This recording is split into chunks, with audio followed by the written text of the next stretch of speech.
আমি জানি সম্পর্কে আমি যাই ভুল করব তুমি ঠিক আমায় ক্ষমা করে দেবে, কারণ তুমি আমার বাড়ির লক্ষ্মী হবে।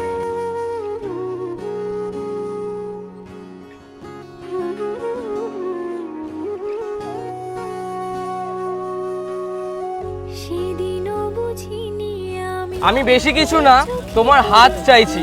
হাত দেবে তোমার? এভাবে আমার হয়ে যাবে আলগোছি পায়ে পায়ে যে কবিতা হলো শুরু, এভাবে মলাট খুঁজে পাবে। হাওয়া কেন চেনা আঙুলে, হাওয়া কেন আমাকে ছুলে, আমিও কি পড়েছি প্রেমে অকারণ।